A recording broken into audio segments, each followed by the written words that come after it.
Hello students, तो आपको मालूम होगा कि क्लैट का एग्जामिनेशन को एक बार वापस पोस्टपोन कर दिया गया। लेकिन हमारे आचार्य मिस्टर से जिनकी थोड़ी सी काउंटिंग में भी गलती है, उनको लगता है कि neat and JEE entrance examination के स्टूडेंट्स के पास काफ़ी ज़्यादा इम्यूनिटी है, काफ़ी एक्स्ट्रा सुपर नेचुरल पावर्स है, जिस वजह से इनको कोविड से कोई भी अफेक्शन नहीं होगा। इसलिए एंट्रेंस एग्जामिनेशन को हम पोस्टपोन नहीं करेंगे।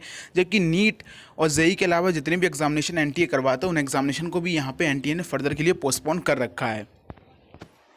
तो स्टूडेंट्स, जैसे कि आपको मालूम होगा कि neat and JEE entrance examination का जो मुद्दा है वो अब आपका central government versus state government बन चुका है।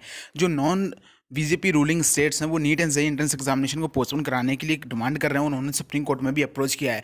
तो वहीं पे अब बीजेपी जो रूलिंग गवर्नमेंट है वो कहीं ना कहीं से अब ये कह रही है कि उन सेफली एग्जामिनेशन कंडक्ट करा सकते हैं। कल उन्होंने एक वीडियो मैसेज जारी किया था जिसमें आपके गोवा के चीफ मिनिस्टर्स, कर्नाटक के वहाँ पे आपके डेप्यूटी चीफ मिनिस्टर, उसके बाद फिर आपके यहाँ पे गुजरात के चीफ मिनिस्टर थे। आज आज वो कह रहे थे कि एग्जामिनेशन को उन्होंने जो स्टेट लेवल एंट्रेंस एग्जामिनेशन को सेफली कंडक्ट कराया है। तो आज अभी recently Yogi Adityanath official Twitter handle पे एक ट्वीट किया गया जिसमें उन्होंने लिखा कि प्रदेश सरकार नीट तथा जेईई के परीक्षाओं के आयोजन का समर्थन करती है। विगत 9 अगस्त को राज्य में बीएड की परीक्षा संपन्न हुई जिसमें लगभग 5 लाख अभ्यर्थी थे। इस परीक्षा में कहीं से भी संक्रमण की कोई भी समस्या का संज्ञान नहीं आया, मुख्यमंत्री श्री योगी आदित्यनाथ जी। तो मैं आपको बता दूं कि ये थोड़ी सी इनकी यहाँ पे इन्फॉर्मेशन गलत है, क्योंकि यूपी बीएड के एंट्रेंस एग्जामिनेशन के बाद 30 पॉजिटिव स्टूडेंट्स आगरा में मिले थे। एक स्टूडेंट्स की वीडियो भी वायरल हुई थी जो बहुत ज़्यादा डिप्रेस था क्योंकि उसको कोविड से अफेक्शन हुआ था। कम से कम 50 से ज़्यादा केसेस जो थे स्टूडेंट्स के वहाँ पे बीएड के एग्जामिनेशन के बाद आए थे। काफ़ी सारे स्टूडेंट्स ने ट्विटर पर भी अपनी पोस्ट यहाँ पर शेयर की थी। तो ये कह रहे हैं कि एग्जामिनेशन के बाद वहाँ पे कोई भी कोविड पॉजिटिव नहीं हुआ था। तो मुझे नहीं लगता इनकी इन्फॉर्मेशन बिल्कुल सही है यहाँ पे। वहीं पे स्टूडेंट्स मैं आपको बता दूं कि सुप्रीम कोर्ट में केस फाइल किया जा चुका है, रिव्यू पिटीशन फाइल की जा चुकी है और केस को अभी तक यहाँ पे एक्सेप्ट मतलब पेंडिंग में है, स्टेटस पेंडिंग है उसका। अभी तक कोई इसकी हियरिंग डेट नहीं दी गई है। लेकिन एग्जामिनेशन आपकी 1 सितंबर से है, तो यहाँ पे हियरिंग डेट जो है वो जल्द से जल्द दी जा सकती है।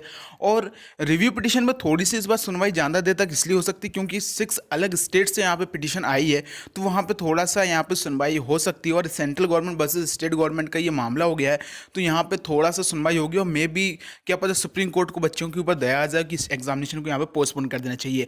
वहीं पे आज कांग्रेस की तरफ से और other non ruling state government की तरफ से ऑल ओवर इंडिया में यहाँ पे प्रोटेस्ट किया गया कि neat and JEE entrance examination के बच्चे, छोटे छोटे बच्चों के ऊपर जो 18 ईयर तक के बच्चे हैं, वो उनका अपना करियर का जो पहला स्टेज है वो स्टार्ट यहाँ पे करने वाले हैं। आप उनको कोविड के अफेक्शन में एग्जामिनेशन पेपर दिलवा रहे हैं तो उनकी हेल्थ के ऊपर काफ़ी ज़्यादा रिस्क होता है। अगर किसी बच्चे को कुछ हो जाता है तो फिर उसकी जिम्मेदारी कौन लेगा।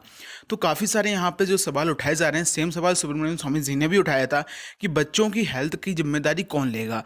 अब सब कुछ आपका पीएमओ के ऊपर डिपेंड है, सुप्रीम कोर्ट के ऊपर डिपेंड है। लेकिन समझ में बात ये नहीं आ रही है कि प्राइम मिनिस्टर हमारे कंट्री के इतने प्रोटेस्ट के बाद, इतनी स्टूडेंट्स की डिमांड के बाद अभी तक उन्होंने एक छोटा सा भी यहाँ पे एक्शन नहीं लिया है। इसके रिगार्डिंग जो भी अपडेट्स आएंगे स्टूडेंट्स मैं आपको देता रहूँगा। लेकिन आपसे रिक्वेस्ट है कि आप लोग अपनी स्टडी पे फोकस रहे, बिकॉज ये सारा का सारा भी गवर्नमेंट के हाथ में है। और गवर्नमेंट ने अगर सोच रखा है कि वो एग्जामिनेशन पोस्टपोन नहीं करेगा किसी हालत में, तो एग्जामिनेशन वो पोस्टपोन नहीं करेंगे। Thank you.